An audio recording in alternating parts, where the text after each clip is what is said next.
The morning air was thick with heat and the smell of fuel. At Clark Field, a row of Japanese Ki-84 Hayates idled under the rising sun, their propellers cutting slow amber circles through the mist. Pilots stood nearby, smoking, joking quietly about the lumbering Thunderbolts parked at the opposite end of the strip.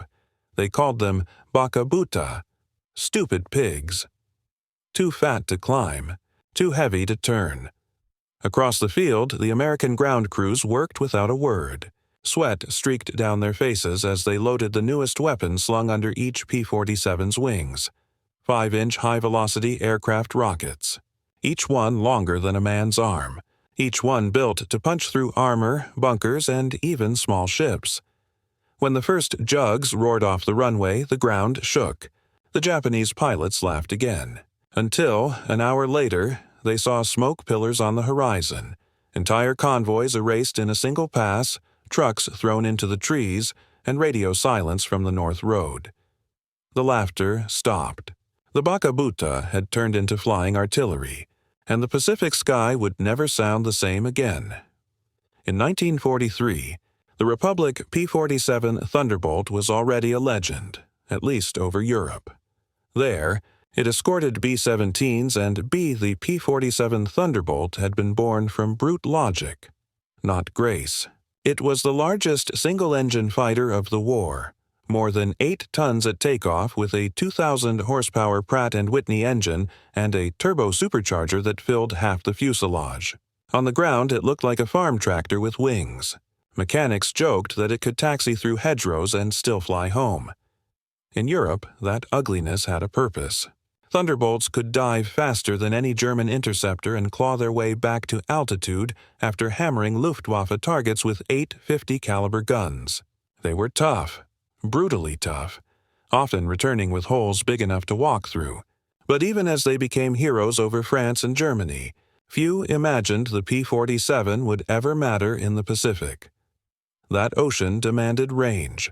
Long hours over open water, far from base where fuel meant survival. The P-47 burned fuel like a battleship. Every pilot who had flown it knew this machine could fight, but it could not wander. The Pacific Air War belonged to lighter, longer-legged fighters, P-38 Lightnings and P-51 Mustangs, sleek aircraft that could leap from island to island without guzzling their tanks dry. So, as 1944 began, the Thunderbolt was quietly left behind. Then came the Philippines.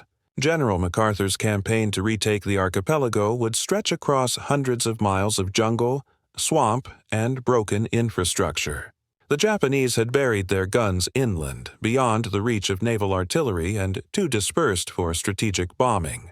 MacArthur needed a fighter that could take off from muddy fields, absorb flak, and hit ground targets again and again without breaking down. The aircraft that fit that description was the one everyone had dismissed. Its weight, once a punchline, now became its armor. Its massive radial engine, so often criticized for drag, could take bullets and keep running. And its size meant it could carry something new the engineers at Caltech and the Navy's Bureau of Ordnance had been perfecting. A weapon that would change close-air warfare forever. The high-velocity aircraft rocket, or HVAR, was 5 inches in diameter, 8 feet long, and powered by solid fuel that burned so clean it left no smoke trail.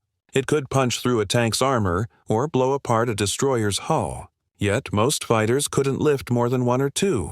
The P-47 could lift 10. The same pilots who once laughed at its bulk now realized they could use it as a flying gunship. No more strafing at treetop height, no more wasted bombs. They would fire salvos of rockets and level entire ridges. By mid-1944, the 5th Air Force had begun shipping P-47Ds to New Guinea and the Philippines. The men who flew them found that the jungle didn't care about elegance. It cared about power. And nothing hit harder than a jug loaded with rockets. As Japanese airfields fell and supply convoys scattered, word spread among American ground troops. If you hear a whistle overhead that doesn't stop, it's one of ours. The Thunderbolt was coming, and for the first time, its size made perfect sense. The idea of the high-velocity aircraft rocket didn't come from the Air Force at all. It came from the Navy. In early 1943, engineers at Caltech's Jet Propulsion Laboratory were quietly testing small spin-stabilized rockets for ship-to-shore fire. They called them Holy Moses. Unlike the unguided, finless projectiles used by the British, these new weapons used improved solid fuel propellant that burned hotter and faster, creating immense thrust with extraordinary stability. When Navy pilots began strapping them under F-6F Hellcats and F-4U Corsairs, the results shocked everyone. A single rocket could rip through a steel-hulled barge or blow apart a pillbox that had resisted weeks of artillery. But those planes could carry only a few. The Navy had built a bullet too heavy for its best shooters. That's when the Army Air Forces took notice. On the airstrips of New Guinea and Biak, maintenance officers were struggling to adapt their fighters to the harsh realities of the Pacific. Short, cratered runways, sweltering humidity, and hardened enemy positions dug deep into jungle hillsides. The Japanese were masters of concealment. Camouflaged tanks, anti-aircraft guns, and fuel depots vanished into the trees until a plane was nearly overhead. Too late for conventional bombing runs. The solution had to hit fast, flat, and hard. The Navy's 5-inch HVAR fit that role perfectly.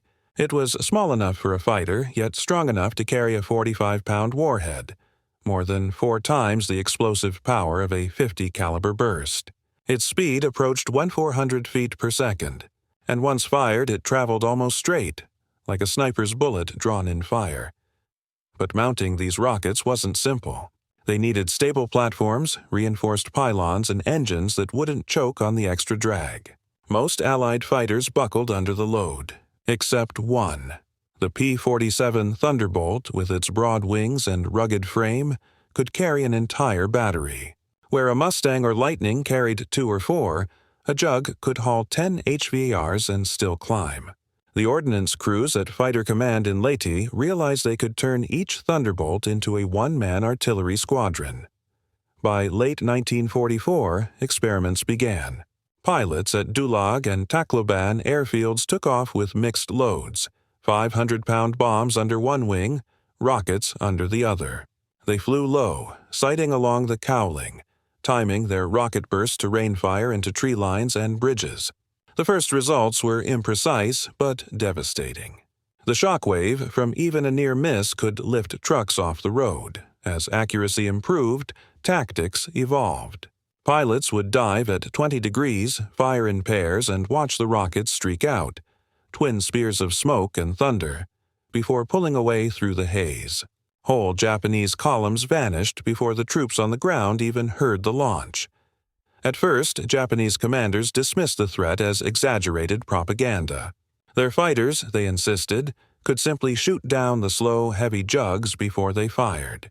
But in battle reports from Luzon and Mindoro, a grim reality emerged. The Thunderbolts weren't fighting for air superiority anymore. They were erasing the battlefield itself. Each rocket strike left a crater wide enough to swallow a tank, and each sortie carried more firepower than a destroyer's broadside. By January 1945, American forces were using Thunderbolts to clear landing zones, cut off retreating columns, and even destroy ships moored at anchor. The line between Air Force and artillery blurred completely, and Japanese pilots, once so eager to dogfight, now climbed reluctantly, knowing they could not outmaneuver a rocket fired at the speed of sound. The P-47's legend had begun, not as a duelist's machine, but as an airborne hammer that could shatter an army from the clouds. To understand why the P-47 became history's first flying artillery platform, you have to start with its body. Every inch of the airframe was engineered for punishment. Where most fighters used light aluminum spars, the Thunderbolt carried forged beams thicker than a man's wrist. The cockpit sat high inside a bathtub of armor plate, protected on all sides. And behind the pilot churned the heart of the beast, the Pratt & Whitney R2800 Double Wasp, an engine so massive that ground crews nicknamed it the washing machine of war. It produced more than 2,000 horsepower, feeding a turbo supercharger that forced air through 20 feet of ducting, all packed inside the fuselage. The result was raw thrust and endurance. When other fighters flamed out from overboost or overheating, the Thunderbolt just roared louder. This mechanical overkill, mocked early in the war, became its salvation in the Pacific. A P-47 could absorb half a dozen 20-meter hits, lose a cylinder, lose oil pressure, and still bring its pilot home. The plane's sheer mass gave it stability, exactly what you needed when firing a 5-inch rocket that kicked like artillery. Each HVAR weighed over 130 pounds. When 10 were mounted under its wings, the Jug transformed from a fighter into a bomber with reflexes. It could take off from a rough airstrip, climb to 8,000 feet, and dive at nearly 400 mph into a column of trucks or gun positions. The moment the pilot hit the trigger, the sky lit up with white streaks and the jungle below disappeared under smoke and shockwave. Japanese soldiers began calling these attacks Raijin strikes, Thunder God assaults. The P-47's name, Thunderbolt, had never felt so literal. The pilots who manned these monsters weren't elegant duelists like the Spitfire or Mustang aces. They were blunt instruments of precision, engineers in flight suits. Many were veterans from the New Guinea and Solomon campaigns, hardened by years of attrition and mud. To them, the Jug wasn't a toy. It was insurance. It could dive through weather, shrug off flak, and get home even when every gauge screamed red. Its cockpit was hot, cramped, and loud, but it inspired confidence. Lieutenant Gerald Johnson of the 348th Fighter Group once said, "When you flew a Jug, you didn't worry about what was behind you. You worried about what you were about to destroy." Pilots learned to work in pairs, one to sight the target, the other to fire. They approached at low altitude, releasing their rockets at barely 2,000 feet, sometimes lower, then banking hard to avoid their own blast. The recoil shook the plane like a cannon, but the Thunderbolt never wavered. For ground troops pinned down by Japanese fire, the sound of a Jug approaching was salvation. They could feel the air ripple before the rockets even hit. Every Marine, every Army rifleman who fought under those skies remembered it. A deep mechanical growl that built into a shriek, then a thunderclap that rolled for miles. To them, it was God's own close air support. For Japanese airmen, the arrival of rocket-armed Thunderbolts was a nightmare wrapped in disbelief. The Imperial Army Air Force had grown accustomed to duels against lighter American fighters, agile P-40s or P-38s that could be met head-on. The Jug defied that logic. It didn't climb to fight. It came to destroy. When the first P-47s appeared over Luzon and Okinawa with HVAR salvos, Japanese gunners at supply depots reported seeing lightning bolts streaking from their wings. At first, they assumed it was a new type of bomb. Then came the shock waves, concussive blasts that flattened trenches and blew aircraft from revetments without a direct hit. Anti-aircraft fire became useless. The Thunderbolt could take damage that would tear a Zero apart. Even when Japanese pilots managed to engage them, they found the P-47 could simply dive away. Its terminal velocity exceeded 500 mph, far beyond the structural limits of most Japanese aircraft. By 1945, the nickname Jug, once a term of mockery, was replaced by a quiet phrase in Japanese unit reports: Reijin no Tobi, Flight of the Thunder God. What had begun as laughter at its bulk ended in terror at its precision. Every sighting meant another convoy gone, another depot erased, another impossible sound of thunder coming from a clear sky. By early 1945, Thunderbolt squadrons had rewritten the book on close air support. Gone were the days of cautious strafing runs and dive bombing from altitude. Now, pilots planned missions as if they were artillery units, assigning target grids, timing rocket bursts, and coordinating with forward observers on the ground. The 348th Fighter Group, based at San Marcelino, pioneered what they called rolling barrages. 4 P-47s would fly in line abreast, launching rockets in overlapping salvos that moved up a road or ridge with mathematical precision. From below, it looked like the Earth itself was erupting. Infantry commanders learned to call for Jug strikes, the way they once called for howitzer fire. Where artillery couldn't reach, dense jungle, steep cliffs, or hidden river crossings, the Thunderbolts could.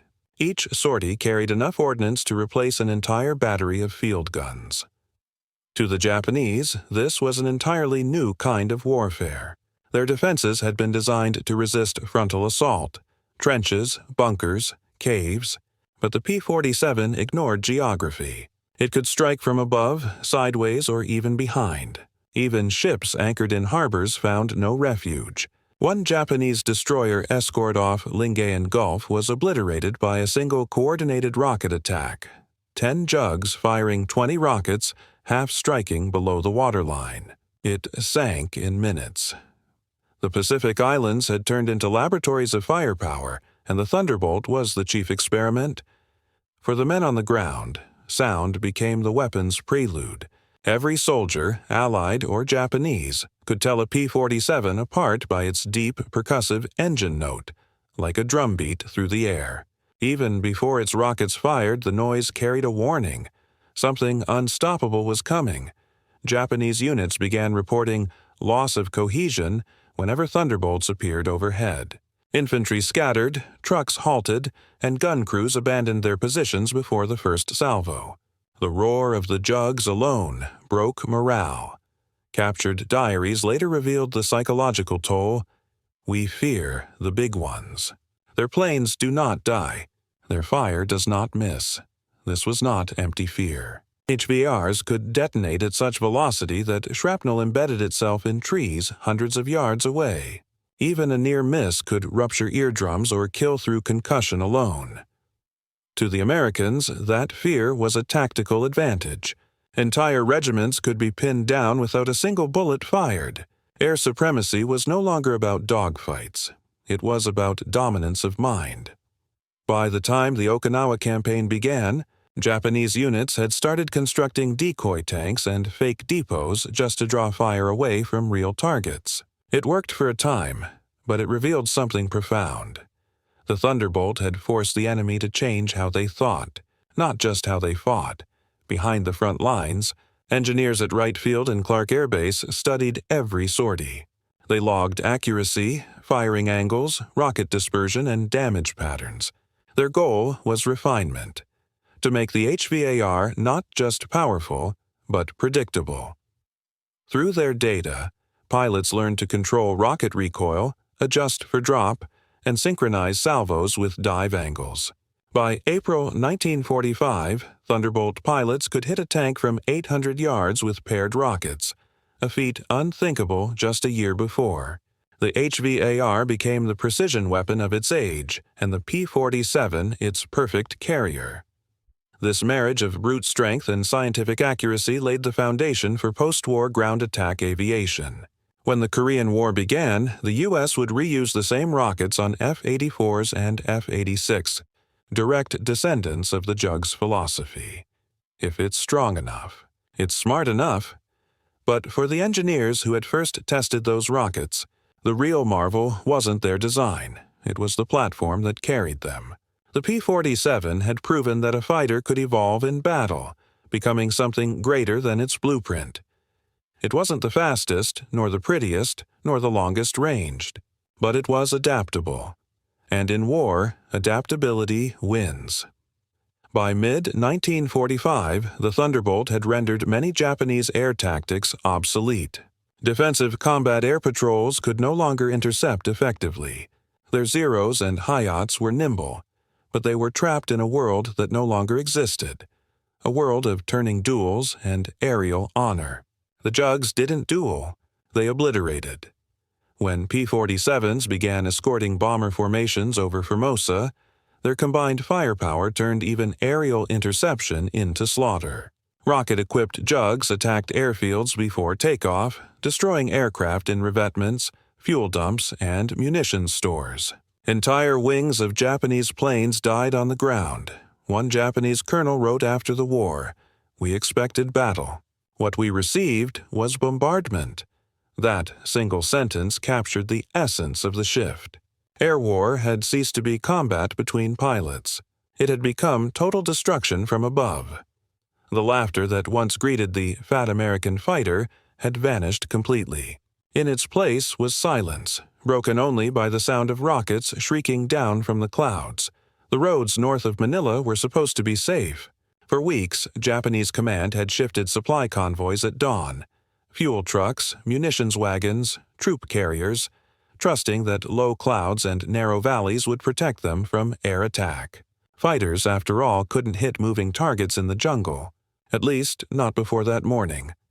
At 800 hours, a flight of P-47 Thunderbolts from the 348th Fighter Group appeared over the ridges of the Zambales Mountains. Each carried 10 HVAR rockets and 2 500-pound bombs. The lead pilot, Major William Dunham, banked his jug into the valley and saw the convoy snaking below, trucks camouflaged with branches, tanks idling at crossroads. He radioed one word: "Mark." The first rockets screamed away like white-hot spears. Their contrails cut clean lines through the fog, 10 at once, each streaking downward in a fraction of a second. When they struck, the jungle erupted. Fire rolled through the trees as if the earth had opened. Metal twisted, men vanished, and the valley filled with the deafening concussion of rockets exploding in sequence. By the time Dunham's squadron circled back, nothing moved. Where there had been an armored column minutes before, there was only a charred trench of wreckage. Observers later estimated 40 vehicles destroyed. The entire supply route to Baguio had been erased. When Allied intelligence officers analyzed the attack, they realized what it meant. A single squadron of Thunderbolts had done more damage in 10 minutes than an artillery regiment could do in a day. The report reached MacArthur's headquarters within 48 hours. His staff immediately began drafting new operational orders. Thunderbolts would precede every major advance, striking communications, roads, and airfields. For the Japanese, it was catastrophic. The 41st Army, defending central Luzon, depended on convoys running north-south between San Fernando and Baguio. After 3 days of P-47 strikes, those roads ceased to exist. Commanders resorted to moving supplies at night, only to find the Thunderbolts waiting for them at dawn. The jug's range, once mocked as insufficient, proved more than enough for short-range interdiction. They flew 5, 6, even 7 missions a day, landing only to rearm and refuel. The Japanese began to refer to daylight as the American hour. Thunderbolt operations reached their zenith in March 1945, when entire airfields were converted into launch pads for rocket missions. At San Marcelino and Lingayen, ground crews worked around the clock, lining up racks of HVARs like shells in an ammunition dump. A single squadron could expend over 100 rockets in one afternoon. The tactics were now exact science. Pilots dove from 10,000 feet, firing in pairs, 2 rockets at a time, then pulled up sharply to avoid debris. The explosions formed a rolling wall of flame that moved across ridgelines and valleys. When the smoke cleared, observers counted shattered tanks, collapsed bunkers, and bridges split in half. Ground units learned to synchronize attacks with these air barrages. When a Thunderbolt squadron hit a target, infantry advanced immediately, knowing resistance would be gone. The coordination was so precise that Japanese officers began calling it air artillery. They were right. The sound of the rockets was indistinguishable from a heavy gun battery. Okinawa, the proving ground of fear, then came Okinawa.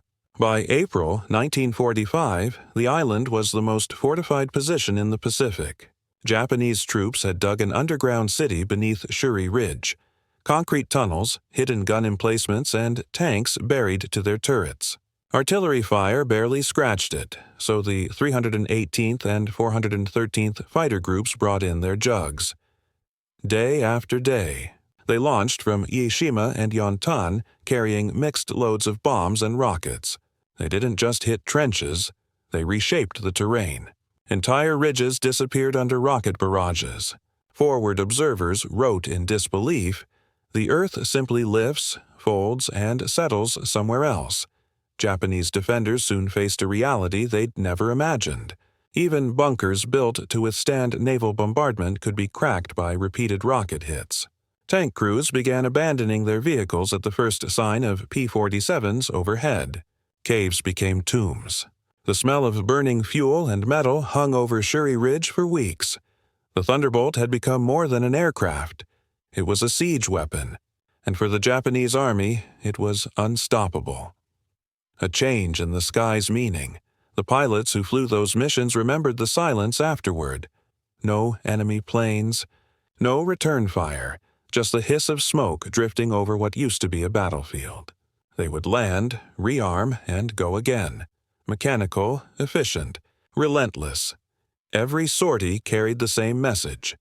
The sky now belonged to firepower, not flight, and beneath that sky, Japanese command began to crumble.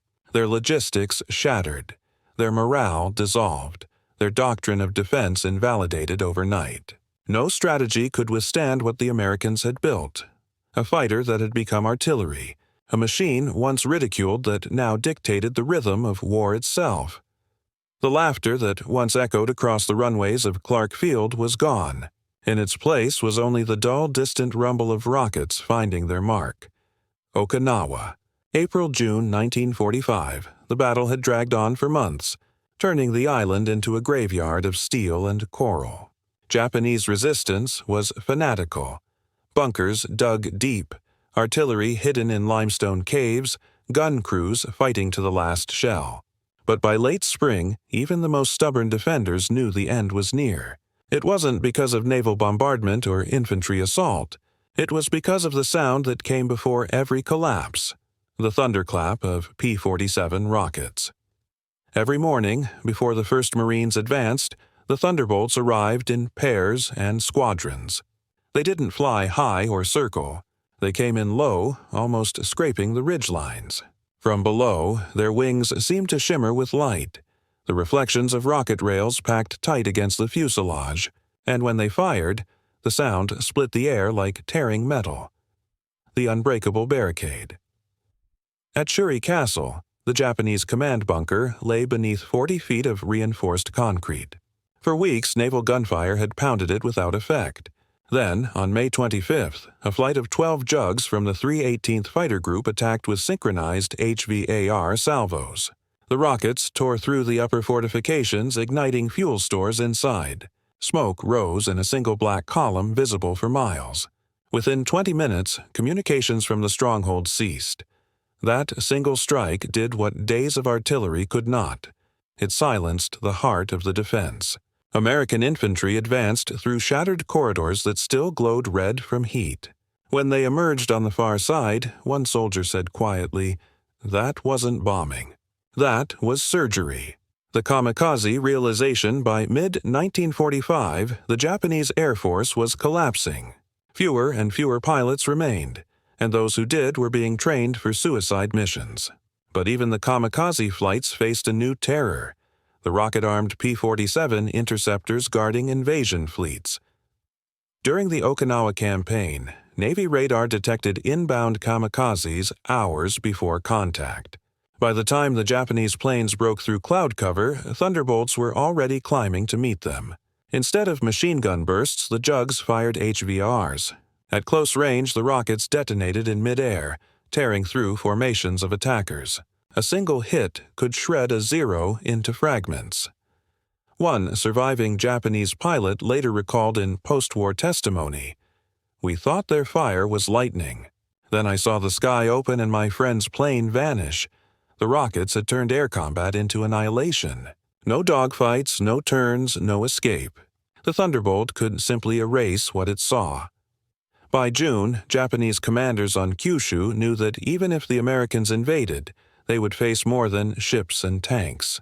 They would face flying artillery that could strike every cave, every trench, every hidden runway. And the enemy could not stop them, because by then, there was no sky left to fight for. The final missions. Fire over Kyushu. When the U.S. began preparing for Operation Downfall, the planned invasion of Japan's home islands, Thunderbolts were assigned to rocket suppression missions across Kyushu. Flying from Okinawa, they targeted shipping, airfields, and railway hubs, softening what would have been the invasion's first wave. On August 8, 1945, 2 days before the bombing of Nagasaki, A formation of jugs struck Kagoshima Bay, firing rockets into dockyards and anchored vessels. In one 12-minute attack, they sank 3 freighters and disabled an oil depot. It was one of the last combat uses of the HVAR in the Pacific War. Pilots returning from that mission described the eerie calm afterward. There were no Japanese fighters left to intercept them, no anti-aircraft fire, only smoke and silence. The war had turned into a one-sided equation, energy released from the sky, absorbed by the earth. When word reached them that Japan had surrendered days later, most didn't cheer. They just stared at their rocket racks being unloaded, their aircraft caked in dust and residue. One pilot wrote in his logbook, "We built Thunder, then ran out of storms." A plane redeemed by fire, the irony wasn't lost on anyone. The same aircraft mocked for its bulk, its fuel thirst, its clumsy profile, had ended the war as the most feared strike fighter in the Pacific. Its strength had become its strategy, its weight, its salvation. The P-47D Thunderbolt was no longer the escort fighter of Europe. It had become the hammer of the Pacific, carrying the legacy of American engineering into a new age of air warfare. When future aircraft were designed, the F-84, the F-100, even the A-10 Thunderbolt II, their blueprints carried the same philosophy: survivability, payload, endurance, and adaptability over beauty. The laughter of 1943 had become the silence of 1945. In that silence, the world had changed. When peace finally came to the Pacific, the P-47s sat lined along the airstrips they had built with their exhaust and fury, thick-bodied, paint-scarred, racks empty. Mechanics shut down the engines that had screamed for years and listened to the silence settle over the coral runways. The war was over, but the lesson the jug had written in flame was only beginning to spread. Before 1945, the word fighter meant speed, agility, duels in the sky. After 1945, it meant something else entirely: payload, durability, adaptability. The Thunderbolt had proved that a plane didn't need to be graceful to win wars. It needed to be useful. Everywhere, strategists studying the Luzon. And Okinawa reports realized that the P-47 had quietly done something revolutionary. It had merged 2 doctrines, fighter interception and ground attack, into one aircraft. It could fight air-to-air when it had to, but its real strength was turning battlefields into ruins. Air Force analysts at Wright Field called this the Thunderbolt principle. The fighter that survives long enough to strike again has already doubled its value. In an age when delicate, high-performance interceptors dominated the imagination, the jug had rewritten priorities. Speed no longer ruled alone. Survivability did. Within 2 years of VJ Day, jet prototypes based directly on Thunderbolt data were rolling out of American factories. Republic Aviation took the lessons of the P-47's thick wings and fuel capacity and poured them into a sleeker frame, the F-84 Thunderjet. It was faster, yes, but it carried the same spirit: haul everything, get home alive. The engineers didn't forget the HVAR either. Those 5-inch rockets became the foundation for post-war air-to-surface ordnance, soon upgraded into the Mighty Mouse and the first guided missiles. The principle stayed identical: light aircraft carrying heavy, accurate fire. By the time the Korean War erupted in 1950, Thunderbolt pilots were training their successors on jet runways. They taught them dive angles, salvo timing, and the rhythm of low-level attack runs that had been perfected over Luzon. When F-84s and F-80s began striking North Korean columns, their tactics were exact copies of P-47 procedures. Even the vocabulary, roll in, fire pair, clear hot, was inherited directly from the jug's radio chatter. Every blast of napalm, every unguided rocket run that followed in the next half-century traced its lineage back to those heavy planes over the Philippines. More than a technological milestone, the Thunderbolt represented a psychological one. It proved that raw force could be intelligent. Each HVAR strike had shown that accuracy and destruction were not opposites. They were twins. The pilot who could place a rocket inside a bridge span or a cave mouth wielded artillery without the need for an army. That realization reshaped post-war air doctrine. The United States no longer saw air power as support for the ground. The ground became the canvas, the air the brush. Every modern close air support mission, from the F-105s in Vietnam to the A-10s over Iraq, owed its logic to the Jug's transformation. Even the A-10 Thunderbolt II, built 30 years later, carried its ancestor's name not out of nostalgia, but reverence. It was the same idea reborn. Armored, survivable, relentless, carrying weapons that ended battles by shock and precision combined. For the men who flew her, the Jug never left their memories. They knew she had saved more lives than she had taken, because every Japanese gun or truck destroyed by rockets meant soldiers spared the nightmare of close combat. Veterans often said they felt more like artillerymen than fighter pilots. They aimed, they fired, they cleared the way. When those same men visited Air Force museums decades later and stood before restored P-47s, they didn't see a relic. They saw the first proof that technology and toughness could coexist. One pilot from the 413th put it simply, "She was ugly enough to survive anything. That's why we loved her." The Pacific War had ended, but its echoes were written in steel. Every future aircraft that blended endurance with precision, every doctrine that favored persistence over grace, carried a trace of that roar over Luzon, the sound of a machine that refused to die, carrying rockets that refused to miss. The world's laughter at the Jug had faded into awe, and in the silence that followed, aviation's future had already begun to speak. The Second World War had begun with aircraft supporting armies. It ended with armies supporting aircraft. By 1945, the success of the P-47's rocket missions had convinced every strategist that air power was not simply a component of battle. It was the battle. The Thunderbolt had done more than destroy targets. It had erased the distinction between offense and defense. No trench, ship, or bunker could exist beyond its reach. That principle, there is nowhere to hide from precision fire, became the moral center of post-war strategy. When American generals briefed Congress in 1946 about the next generation of weapons, they used a single photograph. A thunderbolt diving through smoke, wings trailing flame, rockets firing in pairs. It was captioned, "Dominance from the Sky." From that moment forward, the U.S. Air Force would not measure victory in miles of territory but in minutes of control. Whoever held the sky, even for an hour, decided the outcome below. The Cold War didn't begin with bombers. It began with the idea that you could break an enemy's will before meeting them. That idea had been born over Luzon. Analysts at the newly formed RAND Corporation dissected Thunderbolt operations to model what they called coercive pressure. They found that Japanese units often surrendered or retreated after rocket attacks even when losses were small. The sound, the timing, and the precision created psychological collapse. Rand's conclusion was blunt: perceived certainty of destruction equals actual control. That phrase became the philosophical seed of deterrence theory. Nuclear weapons would magnify the concept.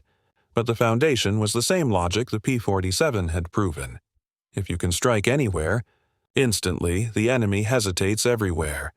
In quiet rooms at the Pentagon, strategists spoke of the Jug as the first deterrent weapon. It had turned laughter into silence, fear into paralysis. Through the 1950s and 1960s, aircraft changed shape, speed, and altitude.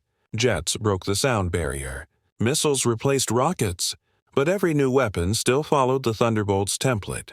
Power delivered with precision by a machine that could take punishment and return home. When the A-10 Thunderbolt II entered service in the 1970s, its designers quoted Republic Aviation's 1944 field manual word for word. The aircraft must endure. Its pilot must trust it absolutely. The A-10's GAU-8 cannon, capable of tearing through tanks, was a direct descendant of the 5-inch HVAR's logic, overwhelming fire at close range from a survivable platform. Engineers didn't call it homage. They called it continuity. From piston to jet, the principle remained untouched. Firepower wins wars only when it keeps coming back. Even stealth technology would owe a debt to the P-47. When radar-absorbent coatings were first tested in the 1980s, designers referenced Thunderbolt airflow data, the same studies that had taught engineers how to carry heavy ordnance without losing stability. The ghosts of 1945 lingered inside every new blueprint. Decades after the war, surviving Japanese pilots visited air museums in the United States. They stood beneath the vast, gleaming body of the Thunderbolt and remembered the day the sky had turned against them. One former ace, interviewed in 1978, said quietly through a translator, "We thought it was too heavy to matter. Then we saw it was heavy enough to live." That comment captured everything. The P-47's triumph had never been about elegance or innovation alone. It was about endurance. It symbolized a nation's ability to absorb pressure, adapt, and come back stronger.